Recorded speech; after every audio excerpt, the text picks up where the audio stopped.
Are we Thank in you. podcasting? We're in podcasting. It just said, yeah, we're in podcasting. In It said recording in podcasting. progress. Okay.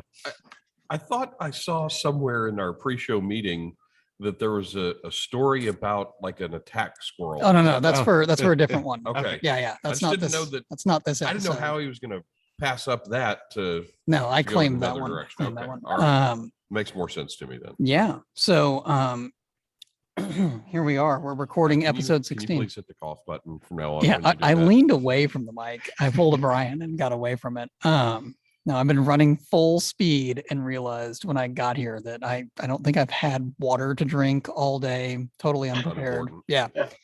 That's all right. I was in such a hurry. My wife had to run an errand when we got home. So got the kids fed, got the little one down for a nap. Emily's rushing out the door and I hear crack. What the hell is that? And I walk out and she goes, I don't know what happened. I looked and the gate wasn't behind me. And then I just ran into it. It's an 8-foot wooden gate on rollers. How do you miss that? Well, she told you it wasn't there before. Yeah, Just it- jumped right in. It moves at the speed of smell. So I have a hard time imagining it wasn't directly behind her at the time. But yes, that's how I spent my in-between church hours was deadlifting a gate back onto the track. And let me tell you, it's not as much fun as it sounds like it would be. I've had to move a few of those. And the last time I did it, this was a 20-footer.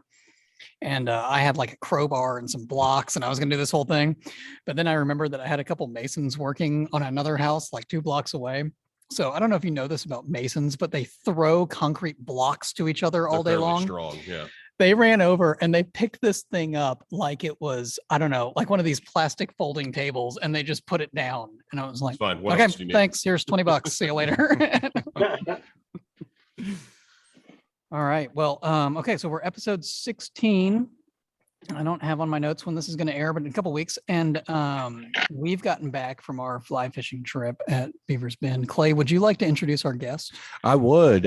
Tonight, we have the honor of having Chris Schatte of Beaver Bend Fly Fishing Guide Service join us tonight after successfully somehow putting our entire group on fish. And Chris, I don't know if you know this, but because you probably don't listen to our podcast, which is the recommended way to consume it. But we've spent, I don't know how many episodes talking about how Clay cannot catch trout. So Can't even stand up in the river. well, I mean, let yeah, alone you'd catch have it. to. Usually he swims and does not catch trout. So I don't remember. Who fell in? Somebody fell in, didn't they? It was not I. Well, Not good. me. I No, can't I remember.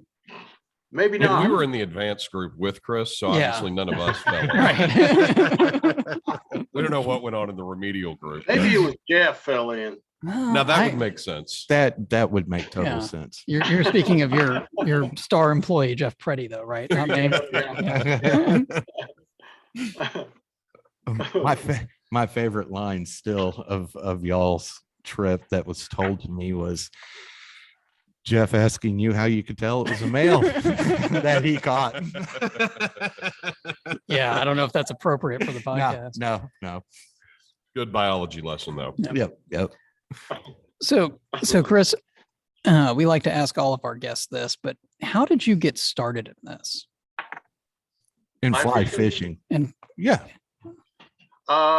When I was 8 years old, my grandfather, back in the day when you had the 5 and dime stores around, and at the checkout there was those old whiskey barrels, big tall ones, and they had bamboo fly rods in there by the hundreds of them at the checkouts, and kept eyeing them and eyeing them and eyeing them. And one day my grandfather bought me one, gave it to me and said, I don't know how to use it. You'll have to find out for yourself. Wow. And I did find out. I found out one thing: you can't cast them in an enclosed marina.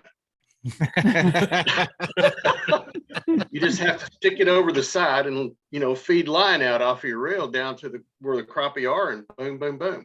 One advantage over everybody else had the little short poles. Well, I had a big long bamboo pole. I could reach out 9 foot or more out, or 8.5 foot back in the day, all the way out, and I could get to crappie where no one else could. The invention of Euro nymphing. Mhm. There Yeah. you go. Yeah, it was tight line. Just put a little weight on there, and whatever we were using, I don't even remember what we were using. Probably a worm or something like that back in the day. That is awesome. That's And so that launched you. Obviously, you got to the point where it became more than just a pastime. You've now turned it into something you do professionally. What was that transition like for you? I had that's one thing that I had time to kind of plan out to do. The last few years that we'd owned our other business that we sold in Texas before we moved up here. And I had the ability to just come up here and spend, a month, 2 months at a time and figure out the river.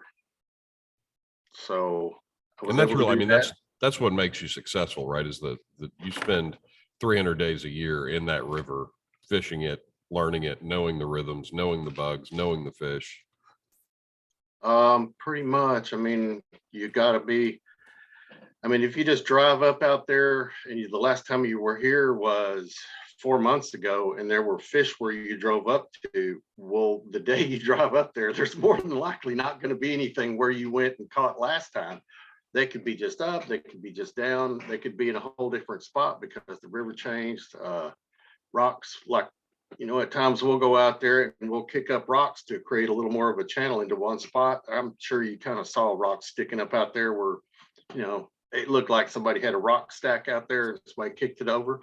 Well, something similar to that, but you can create a little more of a channel and divert some water where it needs it or where it doesn't need it or where you think it doesn't need it. It always gets changed because somebody will come up and say, well, I want it to go this way, or somebody will always change something out there, which that's why I say you almost have to be out there on a regular basis to know what they're hitting on and the time of day they're hitting and stuff like that. Because it really is, it's difficult, even if you're, technically proficient, it's difficult to run into a new river, hop out of the truck and just go, yeah, I'm gonna put fish in the boat, right? It's a tough thing to do. Yeah, because what you have may be, a little big. Say if I were going over to the White or something like that, the stuff we use here, not near big enough because that's basically a real river over there, even though it is, it's not really a tail race like we have here. It's big. Yeah. So your insects would be bigger a little bit. Your fish with streamers were here. I mean, there's days for streamers, which maybe 3 or 4 in a year. Or like out on the drift boat in deep water. That's when you would use a streamer here. But just regular fishing like we were when y'all were here in the shallow water. I mean, I don't see how you can really use a streamer that effectively. So just different bugs, different sizes. McClay will always try to use a streamer no matter the water he's on. Yeah. His favorite is like a 2-aught. It's just Right. D&D. Yeah, the 2-aught D&Ds. Yeah, they are great. Big bugs, big fish. No big bugs, no fish. We always got to practice using it sometime. Yeah. He's got a lot of practice. He's got that 12-inch long streamer on his 4-weight, just cracking himself in the back of the head. Yeah. I like to fling big things. Yeah. So, okay. So I've got a couple questions for you. So you as a little kid, you got your fly rod and you're doing that. And then this has been, you're going into being a guide has been almost a retirement job, right? I mean, it was, you sold your business in Texas and moved up here. So as you're, just being an average angler, I suppose, coming up, having a real job and all that, when did you decide and what made the decision of, okay, we're gonna get out of this business, we're gonna move up to Oklahoma and I'm gonna do this fly fishing guide thing? I spent 6 years on the board of the Lower Mountain Fork River Foundation. Y'all might know of that. I'm sure you've heard of it. We have 2 terms on the board, which 3-year terms is 6 years. So that's another, I would come up here for a month where say like they're fixing to have the mystery fly next month. Well, I would come up 2 weeks or so before and spend a week afterward. That way I could, know the river pretty much and know where to go. I mean, because it's one of those things, you might come up for the tournament and you were here 6 months ago. Well, you're going to take off to that one spot where you caught fish last time. Well, 9 times out of 10, the fish are not there, they're somewhere else. So you spend a little time on the river. That's the difference. That's when I decided the first term, I decided to pretty much, that's what I was going to retire up here. We bought some land about 10 years ago here for retirement, thinking, well, it's one of those things where you plan out that's going to take years to do. Well, once we sold our house, we pretty much had to move. So, and where we moved from, they would say, well, the realtor would say, this is before the way the real estate market is now, year and a half to sell your house. Well, we sold it in 30 days. So we pretty much had to accelerate the plan a whole lot because we didn't have anywhere to live, but we still had the business there. Then we got lucky, sold that in like 60 days. So nice. We had to really accelerate doing what we wanted to do for retirement up here. So it's all worked out. Yeah, I know we were talking when we were on the river, and you had sounded like you intended to retire, and instead of being the greeter at Walmart, you were going to take people fishing and kind of take it Yeah. easy. And now I might still do that. I got the clothes for that. I can dress up. But now, did you tell me that you have 6 guides working for you? Is that right? Yeah. That's more than just a little retirement. I mean, you got a full-blown business going now. Yeah. Been lucky. Been lucky. Well, somebody comes up and says, I've got 18 people in a bachelorette party. You're going to go, oh, hell yes, we'll take you. Wait,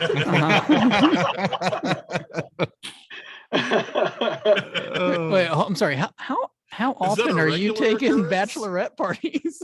Well, we had one booked for this weekend, this past weekend. I think it was on a Friday, but I mean, I don't know if you watched the temperatures. Both days we were fishing in I think one day it was 14 or 16 and the next day was 19. And they called and said, I think we're going to maybe reschedule on a girls group later on in the year when it's warmer. Now you actually, right? We did, but we're tougher than your average bachelorette party. Slightly more. Yeah, y'all camped out. Yeah. Now didn't you guys do a big photo shoot with Real Housewives of Dallas or something like that? Yeah, that was 2020 August we did that. Okay. Yeah, and it aired I think March of 21 or something like that. We did it in August, and you know how TV shows are, they'll shoot a scene, something, and it'll come out later on when the series comes out. Or and ours was the last episode they did on Hochatown up here. They did us and several other businesses around. Charles Benton, the mountain man. You've seen Charles up here. Where's the camo, the big gray beard? Yes, sir. Mm-hmm. Yeah. We did that they did us, they did him, several other places. So yeah, they just called us up and said, would you be interested? Yeah, sure. No problem. Worked out pretty good. Let's see if I have any bachelorette parties coming in that day. If not, I'll yeah, really. Now they wanted to go. You were telling us the number of trips you did last year. How many trips did you do last year? Over 1,000. That's incredible. It really is. I mean, this is a quiet little fishery that I don't think a lot of people are all that aware of. But when you hear things like you did over 1,000 trips, maybe I'm just wrong. Yeah, a little bit. I think cat's out of the bag kind of thing. Yeah. Pretty much big time. Sure. Where are most of your clients coming from? I mean, I know a lot of DFW people head up there. Is it from all over? All over, I'm gonna say 65% probably DFW, 65, and then you got Louisiana, Arkansas. Yesterday I had 2 guys from North Georgia. I don't know if you've ever been out there, but up around LJ and Helen and all is where the trout rivers are up there. Mm-hmm. That's good fishing. We used to live out there, and these guys, they'd fished out there with spin rods, and always those rivers are kind of like here, they're rocky bottoms. They'll have boulders sticking out, and they've tried a few times with spin cast gear up there and getting hung up. Well, they come all the way to Oklahoma to learn how to fly fish to go back up there to fly fish. So I'm guessing you didn't tell them that they could have found a guide there in Georgia. You just went ahead and took their money. When it was over. Unicoi Outfitters up there is the good outfitter for the North Georgia area. So if you ever go out there, look them up. They got a really nice shop. It's really good, really nice people. Been in there several times over the years. So really nice place. Unicoi Outfitters. So I pay attention to what you guys are posting up on social media and whatnot. And it seems like you have a very high percentage of first time fly anglers. Yes. What I guess if you were going to give a piece of advice to someone that is a first time fly angler that's going to book a trip that wants to, whether it's with you or going somewhere else, what if they were gonna, if they wanted to get serious, what would you like them to do before they come up and see you? Don't watch too many YouTube videos. Because you can develop a pretty bad habit. Real easy to do. Yes. And once you get there, listen to what the guide says. It may not always work out, but most times it does. Yeah, I feel like most people, us included, will make this harder than it needs to be sometimes. That's exactly it. Don't overthink it. Yes. Yeah. We are the kings of overthinking it. Or conversely, we're also really good at just not thinking about it at all. Yeah. We managed to strike a balance of overthinking our unplanned stupidity. That's the we try to plan our spontaneity. Yeah, that's really the key to it. Right. Yeah. So okay. So if we put that as sort of the biggest faults, right? As people come in and they're trying to make their 80-foot, hero casts across a 20-foot wide river, and overcomplicating things. What do you see as, sort of along the same lines of what do you see when people are having good success on the water? What do you think makes the difference there?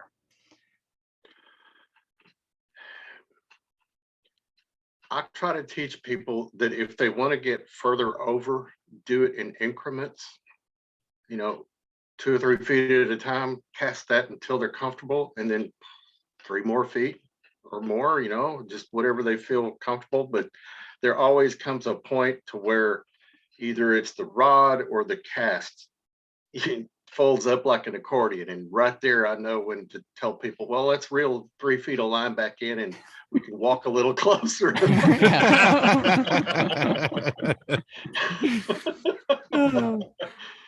Chris told me that a lot. I was nipple deep in the water by the time I got close enough. So why don't you just take a few more steps forward? I was like, I would need a snorkel if I took any more steps. Well, well, Chris is 2 feet taller than you, so yeah, we were talking about something, and Jeff goes, "Yeah, man, it was up to my belly button at one point." And he looks at me and goes, "So it'd be over your head, probably." Funny. Yeah. Another thing I would like to say is, since you're wading in a river, you can actually walk right into them and cast outwards of where they're actually at and never get a bite. So if you're walking in, belly button deep or nipple deep, you're standing right in where the fish are.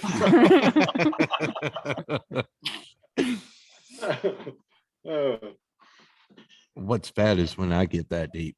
Yeah, except usually your feet aren't on the ground anymore when this you is are. true. Yeah, This you're is just kind of true. drifting down. Point the feet out. You're water losing at that point. Yeah. Yeah, I was and every time I fish with a guide, I'm reminded of this, but when we were fishing with you, you were, when we weren't, we'd take 2 or 3 casts and then you're taking the indicator off, putting an indicator on, changing flies, doing this, constantly changing stuff up. And and I find that I don't usually want to do that because I'm lazy and I don't want to change flies. And but I was kind of struck by the mentality of, I felt like you knew that there was a fish there, and it was just we're just going to try a few things until we figure out what that fish wants. Yes. And I mean, yeah. So that was noticeable, right? Because I think a lot of us, especially just amateur fishermen, I will fish the same 2 flies with such conviction and certainty for an hour and a half. And then I'll go, you know what? I should probably keep these same 2 flies and just size down a little bit. Right. Yeah. Or move 10 feet upstream. Yeah. Yeah. So do you have a system in that? I mean, do you have sort of a mental checklist that you go through when it comes to changing flies or indicators, or, is there an order that you go into? Not specifically. I go by cast count, sort of. Say you cast 10 times in one spot and don't get a bite where you got a bite before. Well, first thing I'll do is fish it like a grid. I'll pull off 2 more feet of line, because trout, they'll move 2 feet up, down, or sideways to get something to eat. Not much more than that. They may follow something around, but most times they'll just move 2 foot. So if they see your fly coming over above them, they'll come up and get it, right? But if it's not something they're eating, you try to go out a grid or 2 and see if there's one there that'll bite what you're throwing, which, if you do it that way and you had a bite previously, eventually you'll run out of bites on whatever you're throwing. So that's when you would change it up or change a different style, like take your indicator off and, do the little short strips like we were doing, not stripping like a streamer, just pop, pop, pop. And that adds, if they're not taking on a dead drift, then they have to have some movement to see to get it. So, or, if they're not biting hard, they might take it because it's some morsel is trying to get away right quick. And that's kind of what I go by, cast count. I mean, because people can get bored, standing in a spot and they've cast 20 times in one spot, and, we're there to put you on fish. So we know they're pretty much in there because we've caught a few out of there, or we've had some takes out of there. And once you fish it like a grid with the same thing, that's when you know to either take the indicator off or change up your flies and see what they'll hit. It's more of an intuitive thing, sort of, than a progression of, but a little of both. More art than science. And that was certainly the feel I left with. Was Chris was, like you, I fished with a few guides here and there. And the best thing about Chris is he was very cool, just unflappable, which is, I think, always a reassuring thing with a guide. But number 2, you could tell that he was really confident in what he was doing. He knew that there were fish there, and that kind of makes you feel confident as well, I think, as someone fishing with a guide. Well, Annie put us on a absolutely wonderful lunch. It was a great view, and gotta say, that was the best burger I've ever had. I bet you couldn't even tell me what was on that burger. No, you have no idea. Yeah. I like how Clay's in the woods with a bunch of guys for 12 hours, and all of a sudden any female becomes the most attractive female he's ever seen. And it's not just that, he's convinced that they're attracted to him. Oh yeah. I mean, that's what's really part. Is that like, oh yeah, she was checking me out. I was like, dude, she was dialing 911. Look, Chris could have told him I had already poisoned the pool by the time you guys got there. Because we sat down and that waitress looks at me and goes, "What will you have to drink?" And I said, "A beer." And she goes, "Kind of early, isn't it, hon?" That's right. I remember that. She goes, Yeah. no, I don't think so. No. She goes, oh, okay, well, I'll bring you a beer and pray for you. Yeah. So your chances were done before. Yeah. Oh, yeah. She was never going to give you any time Mhm. running around with Yeah. heathens like Yeah. us, She did see my fish pic though. which was humiliating. Yes, Yeah, that yes. was, No. uh, Two 18s, man. So Clay puts this picture on Facebook. It's the one with him like holding the fish, and he's all like he's got one eye going this way and one going the other way. It's just so, Yeah. and, Rod in his my, mouth, yeah. I mean, Yeah. oh, and yeah, Ron is. And my wife looks at. She's going through Facebook, and she just kind of does this start, and she's like, "That is a disturbing picture." And she knows Clay really well, so I mean, just imagine if you don't. Mm. Yeah, so how short of a state record were those that I caught? I just got it. Oh man. They couldn't even see state record. from the Yeah, video yeah. camera. Oh my goodness. And it's Was, just gotten worse. Chris, who's like, yeah, it was weird. We had to use 2 nets to land. On Oh, my guy had a gaff, which I thought was so weird, but thankfully. Oh, well, I guess it's time. And I don't know. I don't think it's time yet. Well, one, we went through formatics on the air. I've written it down. It's sitting right in front of me, and we still blew right past it. I Still mean, didn't yeah, do- yeah. still didn't do it right. And that's okay. I've got one more question for you though. Yeah. What's the craziest thing that you've seen out there guiding on the Lower Mountain Fork? Other than Clay. Right. Yeah. Craziest thing. It's happened twice.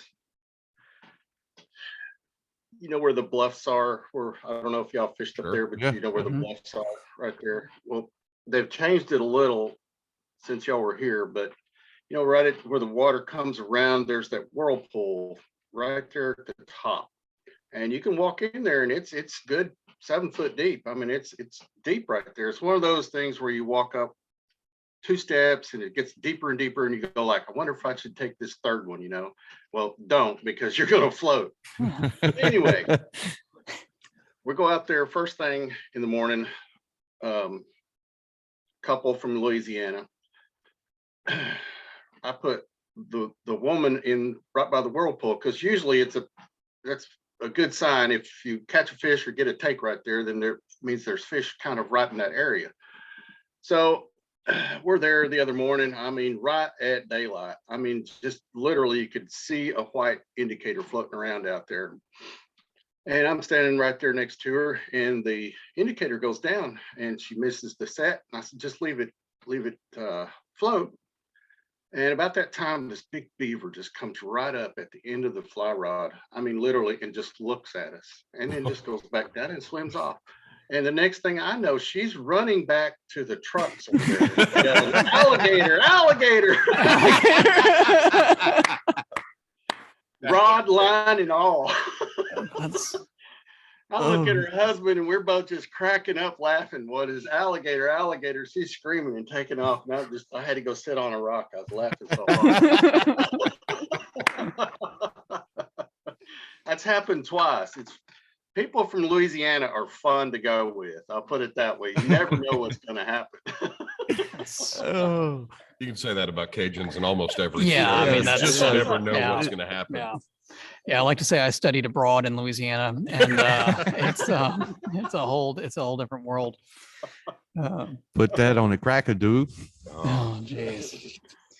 All right. Well, Chris, thank you so much. What is the best way to get in touch with you if people want to go fishing with you? Phone call 580-583-4412. Facebook, Beavers Bend Fly Fishing Guide Service. Website, Beavers Bend Fly Fishing Guide Service.com. Okay. Well, I will put those in the notes on the podcast and the YouTubes. And I will say, yeah, I think I speak for all of us. I can't recommend Chris highly enough. Thank They're you. great guys, super to fish with, very helpful, down to earth, just a quality experience all the way around. Thank you, guys. We appreciate it. Yes, sir. All right. Well, we're going to go into our cast your faith moment that we like to do at the beginning of the podcast, but we didn't. Thankfully, we got our whole interview out of the way before. So Right. Yeah. Yeah. I realized formatics be damned. I actually realized right as I started the interview process, I was like, whoops, did it again. Chris, thank you for answering that first question. We're going to go ahead and put this on hold. Yeah. That was my second one. All right. So I've been reading this book. It's Casting Forward by Steve Ramirez, and it is he is a Central Texas hill country writer and angler, and the book's really neat. He takes each of the hill country rivers, and it's not a guidebook, but there's some good info in there. But he sort of tells a little story about going and fishing them and sort of the experience that he had. And there's definitely some spiritual moments in there. And at one point, he is talking about fishing on the Llano River, and it's I'm reading through the chapter, and this part struck me. I even wrote it down. He said, "Deer stands silent at the river's edge, just watching me, and then just accepting me. They know that I too share the space in between before and after. Like them, I am living now." And it was one of those, it really caught my attention, that That's deep. idea of living in the space between before and after. And, when we read through scripture, we see, we hear, be still and listen, for I'm God. And we're told to trust in the Lord. And I feel like there's a lot of, there's a balance that we try to strike between, we need to prepare for the future and have plans and whatnot, but it's very easy to not just take that deep breath and accept the moment that you're in, and where you are, and to listen and see if maybe there's some guidance of where to go. And I know that for me, and I've brought it up on podcasts before, a lot of times that the rhythmic act of being in the river, of focusing on what you're doing, of having that moment, it helps me focus in on that living in between the before and the after. What a great line. Yeah, because I think that a lot of times we focus a lot on the before and the after, right? It's really easy to get caught up on things that you wish that you had done and things that you might need to do. But so that's my cast your faith moment for all of you guys. Yeah, I think that was a good one. Yeah, thank you. That was Yeah. a good For one. shaming the rest I'd of like us. to add a little bit to that if I could. I would love for Yeah. you to. Every day I go out there to the river, I try not to take it for granted, because not a lot of people get to do what I do, and to go out in such beauty every morning. I mean, it may be 18 degrees and your fingertips are froze off and you can't feel what you're doing, but it sure is fun being out there and being able to be out there. I really am blessed to get to do what I do, and I try to not take it, not take that for granted. Yeah, that's a Yeah. great example of living in the space In between the before before and the after. That's, Yeah, that's Yep. insightful. right. Well, so Well, now that we've thrown now- formatics now. out the window, we've backed the Now. bus up over them. Well, Now now- is it time to hit the theme? now it's time to hit the theme. All right. Dun-dun-dun, dun-dun-dun. Squirrels, Sinner, watch sinner. All right. All right. All right. Chris has no idea what he's getting into right now. no. Yeah. Oh, no. As you can tell, we have a lot of production value that we Yeah. put into this podcast. This Mhm. is hours and hours and thousands of dollars of marketing research. That's right. That's right. So Clay, I believe you have I the do. helm. I for do. Squirrel Watch. I do, Chris, or Jeff. Whoever. Whoever. Yeah, and whoever's out there, So, as many people as the 4 listeners that we have know, I do have an affinition for I'm sorry, affinition. excuse me, an affinity for Sasquatch. Affinition. Affinition. I don't You even need know to go what to that the is. doctor. If you have definition. That sounds serious. Penicillin or something. Oh, so I've done a lot of studying, and it seems like closest to DFW, the epicenter of Bigfoot sightings have been taking place in Hochatown Hmm? and Broken Bow.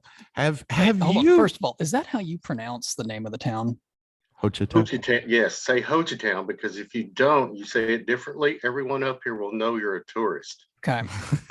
See? Hochatown. That's good to know. Hochatown. Yeah. Because when I said it, it was like I was clearing phlegm out of my throat. Hochatown. Yeah. It was Yiddish when you said it. Yeah. Let me ask you a question. Have you been to any nice places? So on your expeditions, on your trips, have y'all ever maybe heard a couple of Bigfoot getting it on, or Wait, why do you go there? What? Kids have a sighting. You No. go straight to or any kind of sighting, maybe even a footprint? west of the Rockies. You're on the air. Go ahead. The only real sighting was we had what was it? A local get together here at Bendigo's. Maybe a couple of months ago. Local businesses. It was when the Choctaw Nation was announced their new casino and stuff up here. Well, the alcohol was flowing freely, and Charles got to talking. Charles Benton. Yep, Mountain Man. And that's the guy that you would go to get your Bigfoot story from. All right, I'm gonna have to look him up. Yep. Watch the last episode of Real Housewives of Dallas. The last, I think, season 5. Whenever it ended, watch that. There's a All story on there. Yeah, that would go directly to what your question is. Like where this is headed. I do too. Yeah, I do too. Clay's gonna have to excuse himself here for a moment. Yeah. I could not wait to get the report back on Clay watching Watching Real Real Housewives of Dallas. Yeah, I shall do it. I know. we know. Yeah. It's a tough assignment, buddy. Right, Thank you yeah, for thank stepping you. up. I don't know why Anytime. you slipped into the Mrs. Featherbottom I accent for don't that. Hello. It's the only accent he can do. One Um, speed. Yeah, yeah. All right. Well, Chris, Okay. man, thank you so much for humoring us on this episode, and very also more welcome. than anything, man, for believing in us and taking us out on that trip. And hey, nobody died, and we all caught fish. Yeah, and y'all actually made it out on the river. The guys I had yesterday, they went to Bendigo's when they got here, drank, and then they went to the Hochatown Saloon and drank until they closed at 4 a.m. and met me at the at 5:30. Sounds like something you would Oh, do, no. Kenneth. That is awful. I mean, those guys were they were pickled. That's why I didn't drink Friday. I didn't. So now, as soon as you made up for it, Yeah, yeah. I made up for it Saturday. Let's as be soon clear, as we you got back. drank Friday. No, yeah, it was Thursday night. You didn't Thursday drink. you were Oh, it was responsible. Friday And night. Friday night. you had at least Yep. 6 beers. at least. I had yeah. like 6 And we bottles. discovered the greatness of Screwball. Yes, You're yes, hoping we about did. whiskey. There Thank Yeah. you, Screwball. Yes, Yeah. yes. And Buffalo Trace. Yeah, yeah, you were in rare form. Oh, Yeah. and then the Western Suns vodka Oh, got mixed with God, every it's- flavored seltzer water known to man. Yeah, it was. Mm. Yeah, you had a special evening. Oh. Okay. Well, that's for another time. That That is. is. It's another episode. Thanks, Thank Chris. you. Appreciate Thank it. you Thank so you so much, much. brother. All right. Welcome. See y'all at the Okay. show. See ya. Yeah, Yes, we'll see you at sir. the show. All right. Bye. Bye. Bye.